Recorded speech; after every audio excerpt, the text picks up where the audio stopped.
Welcome to the CBS Radio Mystery Theater Archives, the only YouTube channel which has the original classic episodes of the CBS Radio Mystery Theater in order with no ads. Thank you for listening, and now, enjoy the show.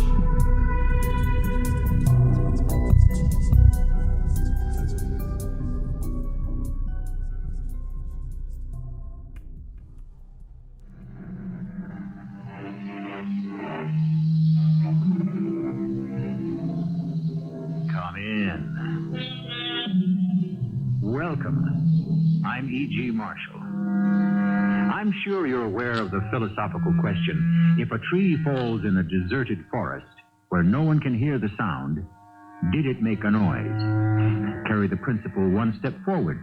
If no one saw it fall, did it ever fall in the first place? Now, don't answer these questions too quickly. No one has ever been able to resolve them to everybody's satisfaction. And what does the Sahib require of me? Priestess, I am cursed with the habit of gambling. The curse can't be lifted. No, priestess. It has been predicted I can stop only when the sun shines at midnight, when snow falls in the jungle, and when the deer turns upon and slays the pursuing tiger. Is that all?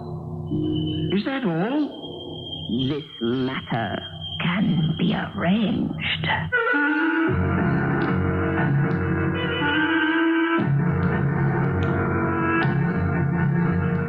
Our mystery drama, The Eye of the Idol, was written especially for the Mystery Theater by Sam Dann and stars Tony Roberts.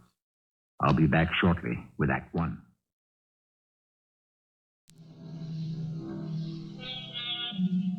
Ship me somewhere east of Suez, says Mr. Rudyard Kipling, where the best is like the worst, where there is no 10 commandments, and a man can raise a thirst. Ah, yes, we shall never see those days again, and perhaps it's for the best, when a handful of British soldiers and civil servants rule the entire teeming subcontinent of India. India, that ancient and eternal land of mystery and romance.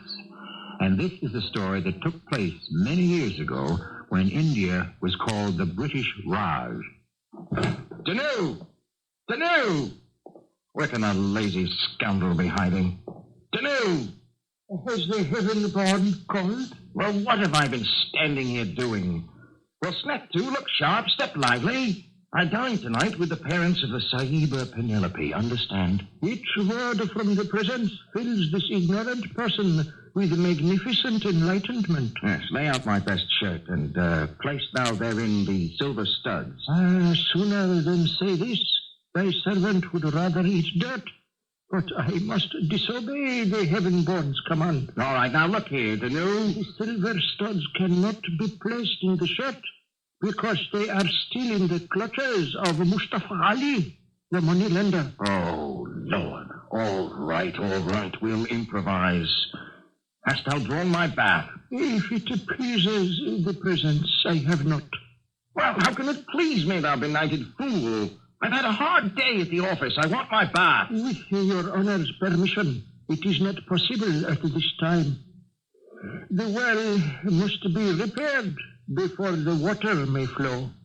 Then I remember I told you to have it fixed. I have done even what the favored one has commanded.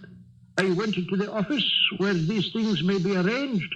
The babu of the accounts would not consent. Why, that arrogant little clerk. What did he say? He said, and I repeat, say unto Farnsworth Sahib that we will see first the color of his money. All right. We'll sort this out later. Meanwhile, place thou the dress suit, the shirt, and the razor in a bag. I will bathe and shave at the club. The club. This letter came for you. From whom? It is even from the self-same club that the Blessed One has just now mentioned. Well, give it to me. Why didst thou not leave it on the table where I could see it? If the glorious one will permit, had I left it on the table, The bad news it contains would have spread through the entire house. Why dost thou say it's bad news? One can feel the evil spirit churning about within. Mr. John K. Farnsworth, Bubbling Well Road. Dear Jack, I'm sorry I must notify... What's this? New regulation. All members in arrears barred from club privileges until back dues. Respectfully, Percy Smollett. Oh, they can't do this to me. I'm a charter member. It is a year since the Magnificent One has paid a single rupee. Oh, shut up. I have to have a bath. Take thou the bucket, go to the well in the village. Well, why dost thou stand there, Danu? Be off, fill the tub. Before this reputationless clod enters the bathroom, I suggest the Invincible One go in there first. Well, why would I want to go into the bathroom before thou bring us the water? And hold at the ready the double-barreled rifle. Fool! Why would I bring a rifle into the bathroom? Because there is lying in the tub a cobra. A cobra? How did a cobra get into my bathtub? It must have slithered up through the sluice. Oh, this is absolutely all I need. They enjoy the warmth of the pipes. Yes, I'll give him something to enjoy. Put the gun together for me. It is even now assembled and loaded and waiting by the door. Between the sharks at the club and the snakes in my house. Look at him lying there. As if he owned the place. You think the beggar was paying rent and taxes? Well, how do you like this? Ah, that did him. Ugly brute. 15 feet if he's an inch. Junior, come in. Get rid of him. With your honor's permission. Soon. Oh, not soon. Now. No, but we must wait. For what? The mate. Even now it is probably crawling through the pipe on the trail of its beloved. May I remind the unconquerable one to hold the other barrel ready. Some mornings it doesn't pay to get up. But on a day like this, it doesn't even pay to be alive.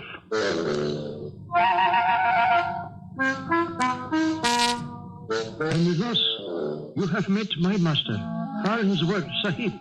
He makes much noise and many threats because he is afraid people will discover that he has a kind heart.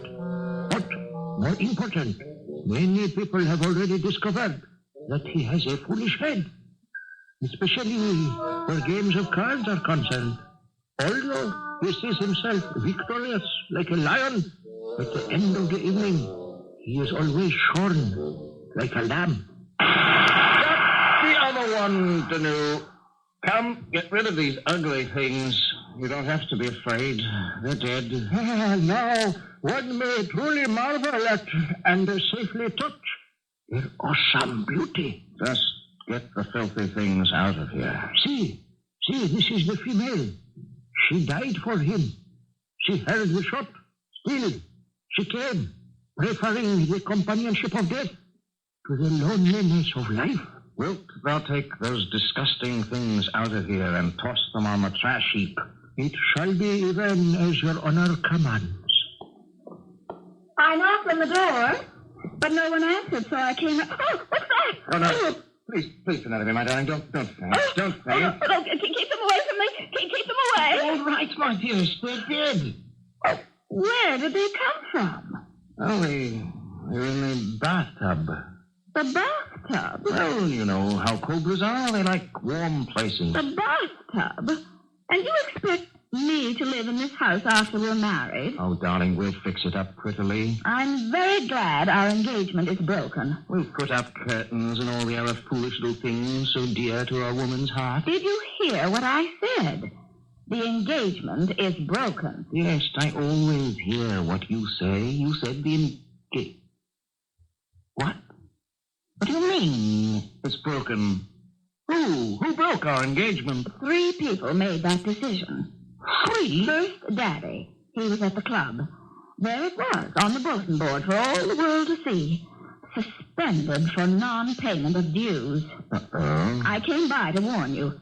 Don't come to dinner tonight. Daddy's lying in wait. But I can explain. Second, there's Mother, who never approved of you, to begin with, who felt she was throwing away her daughter on some second-rate assistant district superintendent of the railway and telegraph department. I am not a second-rate assistant district superintendent. I am a second deputy assistant. And third, John Kenneth Farnsworth. Why do you call me John Kenneth Farnsworth? Because this is a formal occasion. I am serving notice that I intend to break our engagement. You can't do that. I have just done it. Penelope. You lied to me. My darling, I never You meant... never meant to keep your word. I tried. You didn't try hard enough. If there's a losing horse anywhere at any racetrack in India, you'll bet on him. In the interests of accuracy, my darling, I have been losing mostly on mares and maiden fillies. You promised me you would stop all gambling. But I meant to. I release you from your vow. I free you from your obligation. We are no longer engaged. I thought you loved me. I do love you. But I'll get over it. I'll meet someone else. Someone who prefers me to a night of cards and a day at the races. Please, darling, listen. Someone who shall not sentence me to a life of poverty. Someone who will not gamble away the roof over my head and the bread from the mouths of my children. I've changed. We speak in echoes, John Kenneth Farnsworth. I would return your ring, except you had already pledged it to Mustafa Ali, the moneylender. Penelope! Penelope, come back! She's gone. Tulu, she's gone. Yes. What am I going to do? Find another. Who could replace my Penelope? There is the daughter of the colonel of the cavalry regiment. The tall, fair-skinned blonde. Oh, you mean the gawky albino? There is Miss Leslie. She squints. True. But she has an income of 2,000 rupees per month. Well, let us stop this melancholy recital of the seedy charms of mediocre women. I have lost the sun. Am I to have my world lightened by flickering candles? Get me a rope. A rope? What does the presence propose to do with the rope? Hang myself. Is there another use for a rope? Quickly. For the sake of the Sahiba Penelope. A rope, quickly. I cannot live without her. But it is not necessary for the presence to live without the Sahib. Thou hast heard. She has broken our engagement. If the protector of the poor will but listen. The Sahiba is angry because of the gambling. Yeah. If she can be shown that the heaven-born renounces this sin, the Sahiba will relent. And there shall be connubial bliss. Dost thou not realize that the gambling is with me like a fever in the blood? I will stop gambling when the sun shines at midnight, when snow falls in the jungle, when the deer turns upon and slays the pursuing tiger. But she does not love thee. Is the Sahiba like the she-cobra that welcomed death to be with her mate? If the center of the universe will only deign to listen, this most unworthy one has an idea. An idea? What sort of idea? Why does the Sahiba object to gambling? Why? Because it's immoral, I suppose. No, because your honor always loses. But reflect. If I could show your honor a way to gamble and never lose. What do you mean? Never lose. Always win. Always win. Every time. How is such a thing possible? How? Very well. How? A way to play and always win. Why, that's like having a license to print money, isn't it? Even better, it's like having the Philosopher's Stone. Well, this sounds like something worth waiting to hear, and we shall hear all about it in Act 2.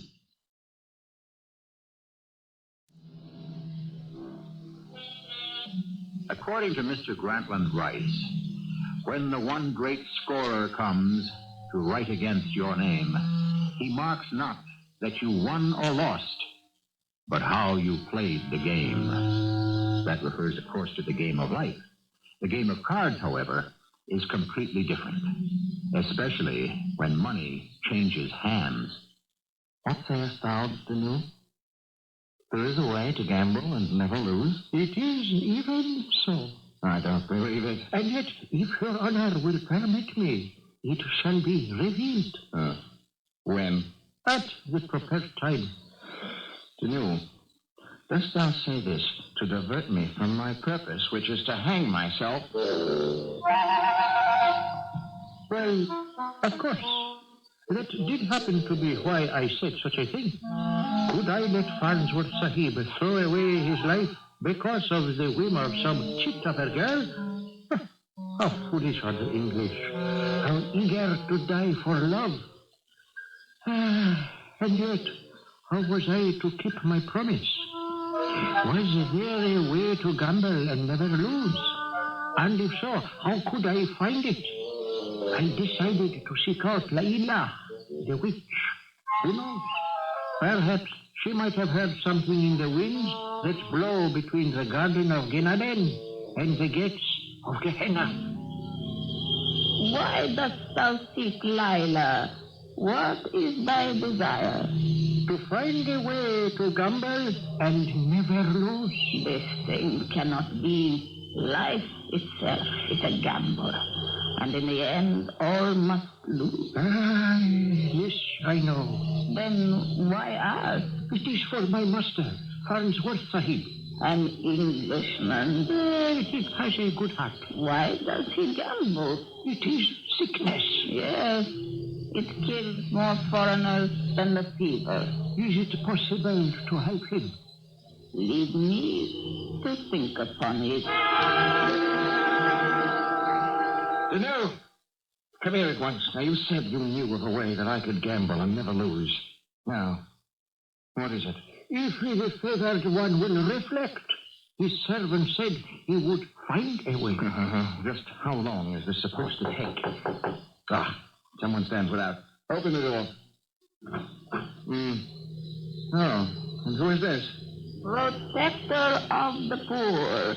I am a holy woman. I sell charms and potions and spells. There is no need of thy wares in this house of sorrow. House of sorrow. Has one died here? One is about to die.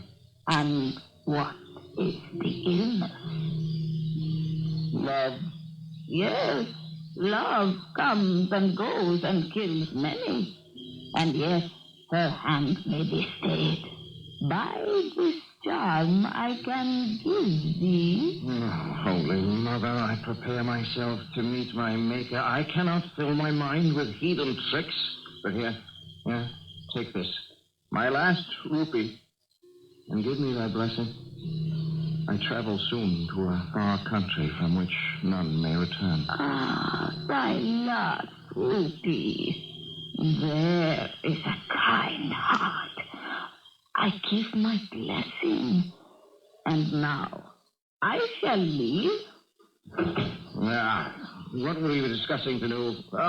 Yes, this gambling system of thine. Well, what is it? By your honor's favor, it shall only take a little while longer.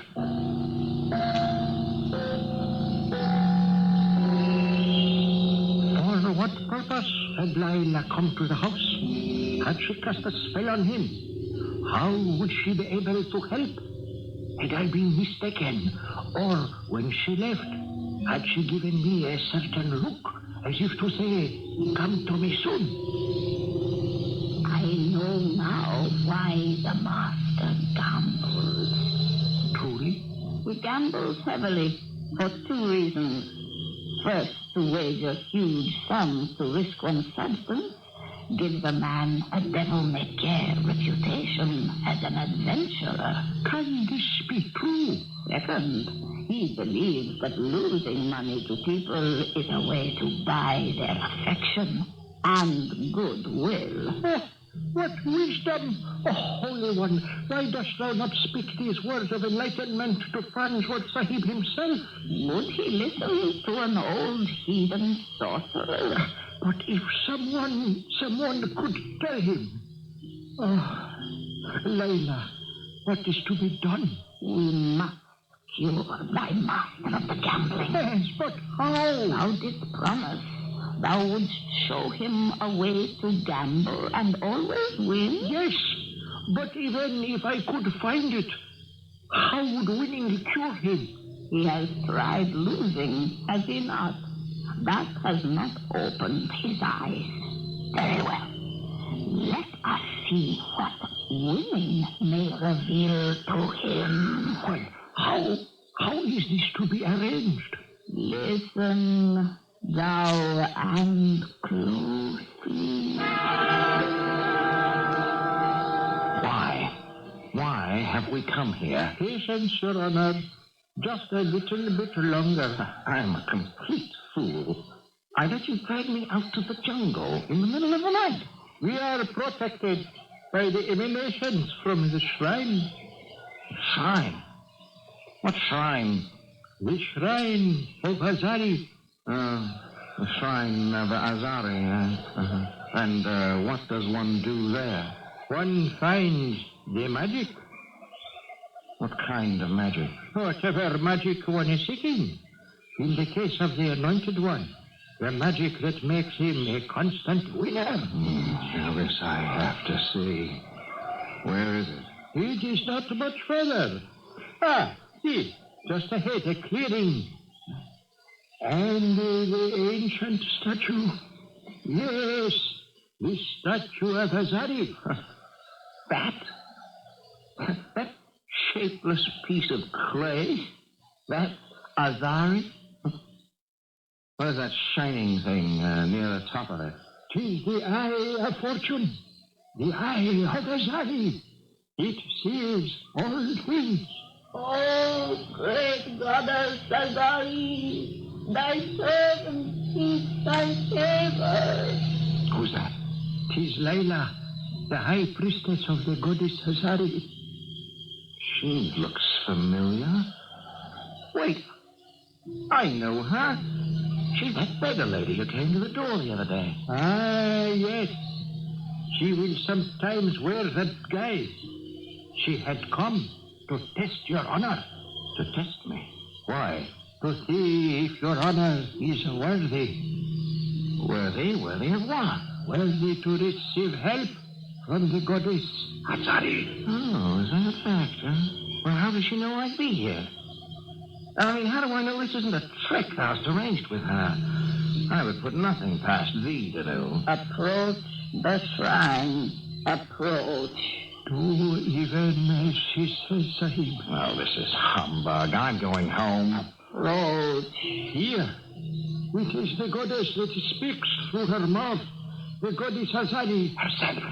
Thy name is Farnsworth Sahib, the high priestess. Lila says thou art good of heart, but thy heart is troubled. Speak. Well, that's true, I suppose. And what is the source of thy sorrow, Sahib? I like to gamble. Well, no, I just don't like it. Yes?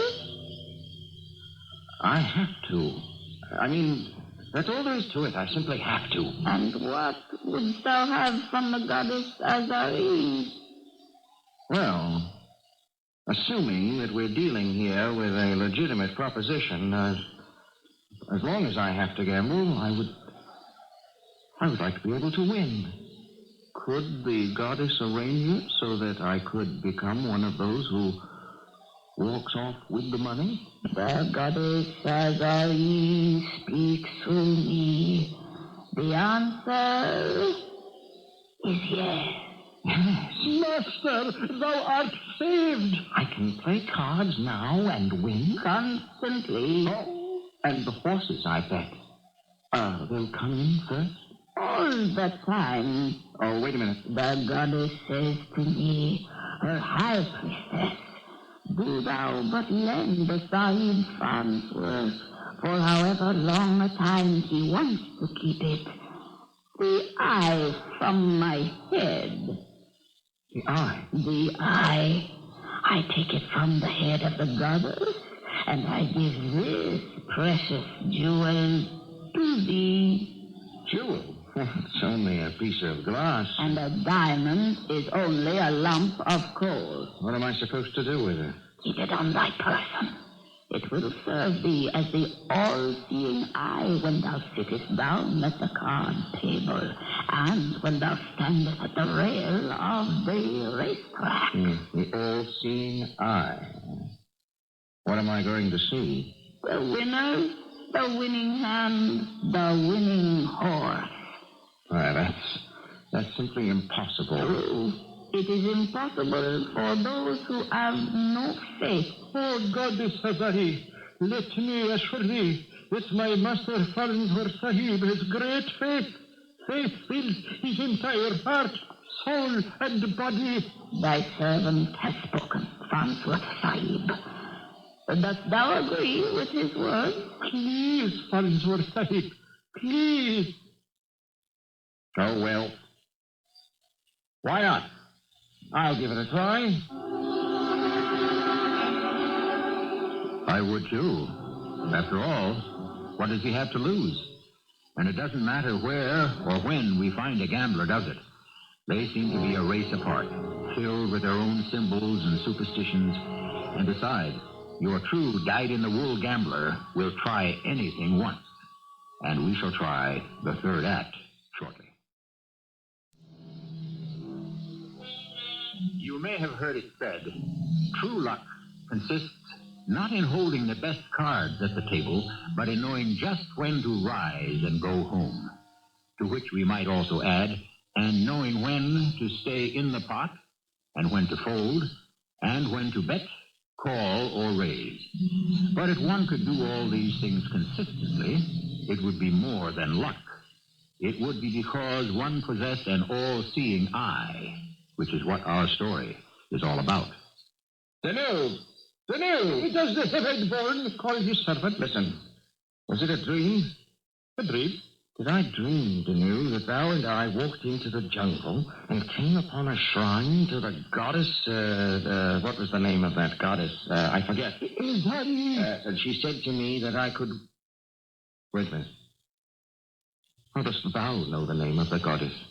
I was there with the heaven one. Thou wert there? With me?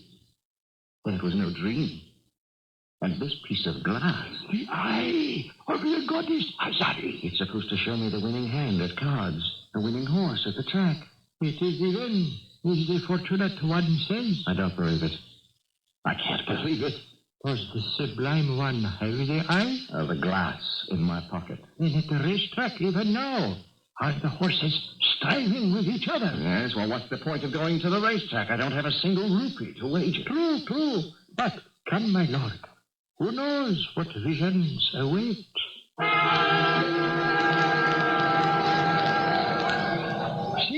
See the horses stand in line. Yes, I see. Is there one that meets with my lord's favor? I have no money. If I did, I'd bet it and lose it.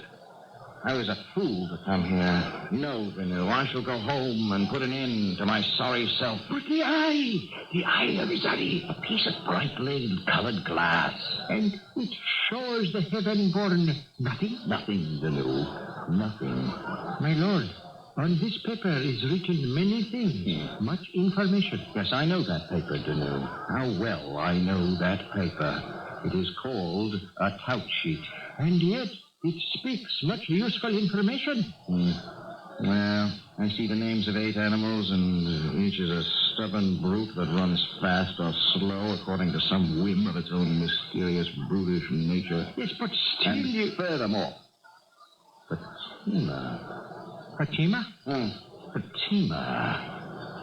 I see her break quickly at the start. She leads at the 8th, increases at the quarter, falters at the half. No, my girl. Go. See her. She's going to stride. She enters the stretch. She's neck and neck. And now she forges ahead. She wins driving. Fatima. Fatima. You see, it is even here written on the paper. Fatima. I have seen Fatima win, but the race has not yet begun. Oh, it is the eye of Azari. Eye of Azari. It sees everything, even Fatima, at 20 to 1. Fatima is 20 to 1. It is written. Is it possible? There is the man with the book. Surely the presents will wish to wager, say, £10 on Fatima? Danu, don't rush me. Fatima, I saw her win. Stand, Danu. Let me write her name on this piece of paper. Fatima, £10. Signed, Jack Farnsworth. All right, now then, Danu. Run thou to the book, Sahib, and place this in his hand. I did hear him, as I was told. And then there was the gun. And the horses raced forward like tortured spirits rushing to escape from Gehenna. And the little mare, Fatima, did lead them all. And no one else, it seemed, had seen fit to bet on her. So, as she raced about the track, there was a silence as the crowds before it lagged behind. And only the voice of my master could be heard in that vast throng. Oh, Fatima! You can do it, girl! I've seen you do it before! Come on, Fatima! Come on, girl!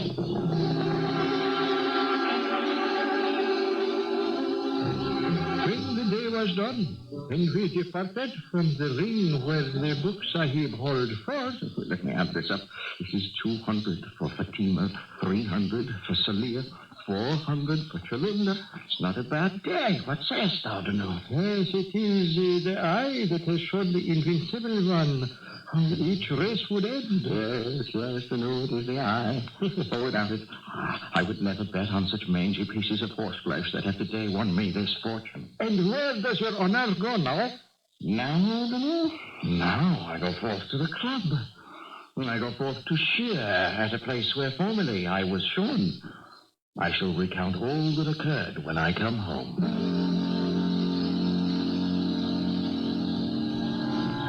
Percy Smollett. Good evening, Percy. Well, Jack. Oh, I see the club is having a dance. Well, Jack, I would like to avoid any unpleasantness. Of course, we always have a dance on Saturday night. Jack, now, you're supposed to be barred from the premises until I pay my dues. Yes, that's right. Jack, I don't make the rules. Of course not, Percy. Where is my account? I wish to settle it. Now? Well, a thing that's worth doing is best done promptly. Well, it's a rather large sum. Well, I happen to have some cash in my pocket. Let me look. Oh, well, you think I have enough here? Hey, what? Jack, what happened? Did some aunt of yours, some nice old lady, finally close her eyes? Let us say that some nice old lady finally opened mine. Should you give me a receipt? Why don't we step into my office? Now, let me sign this little receipt. And here you are. I thank you, Percy. Of course. Tell me, the usual bunch around this evening? Yes, why, of course. In the card room naturally. I was headed that way myself. You suppose I might sit in for a few hands? Oh, why, Jack, now that you're a member in good standing once again, so you're as welcome as the very air we breathe. My bet, I suppose. I say, £1. Percy? Well, I say, let's make it a £5. Jack? Jack, it's your bet. My bet? Jack, so I'm open for £1. I say a £5. What do you say? I say a tenner. 2 jacks. 2 ladies. Now that's luck.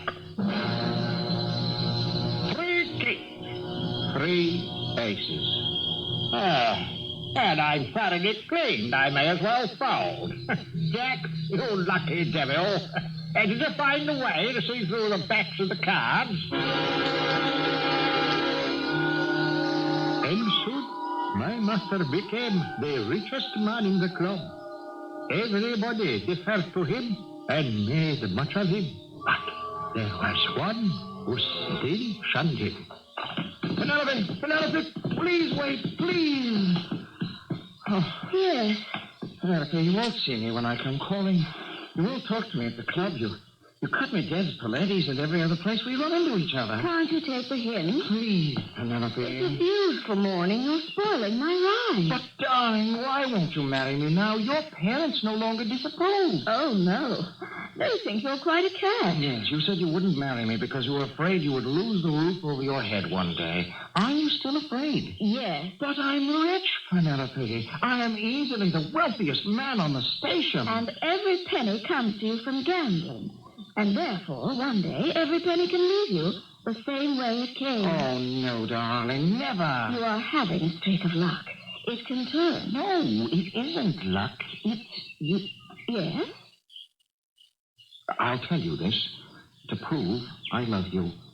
Now, you mustn't think I'm mad, but I have the eye of the goddess, and with it, I can see all the winning cards, all the winning horses. Oh, my darling boy, you have gone mad. Penelope. No. This proves once and for all you must rid yourself of this gambling sickness before it destroys you completely. Penelope, stay. I shall come back only when you have cast aside this accursed habit. Forever.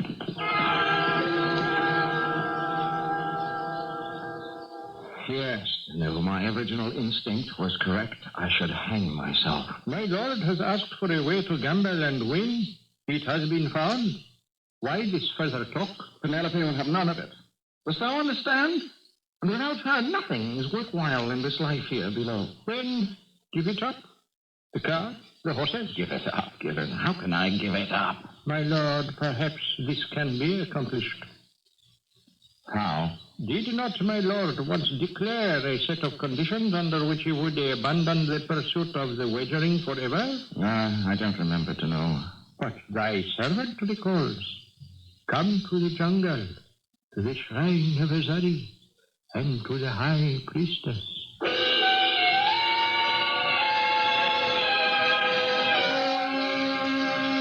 And what is this? The Sahib wishes to return the eye? It is no longer of use to me. Hold to the light, the all-seeing eye. Tell me, what is revealed? Why, it's light. It's getting light. The sun's rising. How can the sun rise, Sahib? It is midnight. Look, the sun. See how it lights up the jungle? Never has there been such a brilliant sunlight. Now, how is this possible? Look, what falls from the sky? Snow. Snow. No, in the jungle. Of course, it's snow. It's covering the trees. It's freezing. Snow. A tiger. I've no gun. I'm unarmed. Have no fear, Sahib. Thou shalt be protected. Protected? By what? By whom? By the tiger. See, the tiger flees for its life. It is being pursued by a deer. A deer? See, the deer catches the tiger. For the Sahib. The deer turns on a tiger? The Sahib has seen it with his own eyes. Yes, I have seen it. Thou art free now. For has not the Sahib said, the gambling is a fever in the blood. I will stop when the sun shines at midnight, when the snow falls in the jungle, and when the deer slays the tiger. Remember? Yes, I remember. Thou hast seen these things? Yes. Where are they now? The sun at midnight, the snow in the jungle, The tiger slain by the deer? Where? The moon shines through the trees. There is not, never was, can never be any snow. And but 50 yards from here is a deer, slain by a tiger, as is proper to the law of the jungle. But I saw the sun and the snow and the conquering deer. Thou didst see what the gambler sees when the fever runs high in the blood. Visions, phantoms, illusions. And now the fever has burned itself out. Go.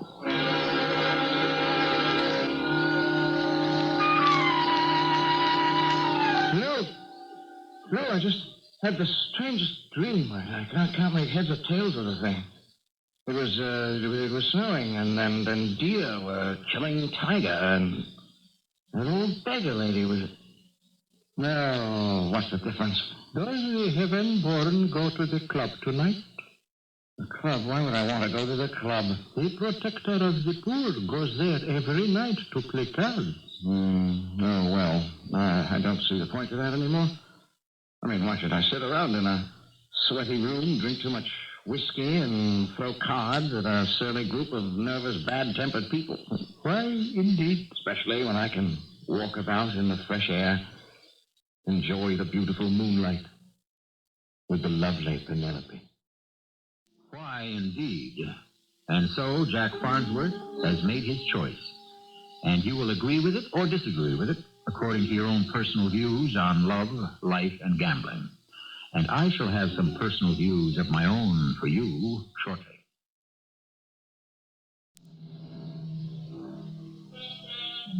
You hear people say of something or other that it's in the cards.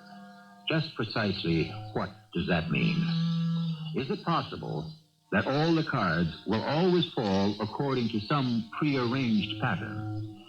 Is it then also possible to predict that pattern by following laws of averages and probabilities? Was Jack Farnsworth's all-seeing eye merely a concentration on the past performances of horses? You can call it the eye of Azari, or you can call it applied psychology. Perhaps in the end, it's all one and the same thing. Our cast included Tony Roberts, Earl Hammond, and Roberta Maxwell. The entire production was under the direction of Hyman Brown. I hope you enjoyed this episode of CBS Radio Mystery Theater. If you've enjoyed this and want to hear more, please subscribe to this channel. You can also visit my other YouTube channel by searching Mr.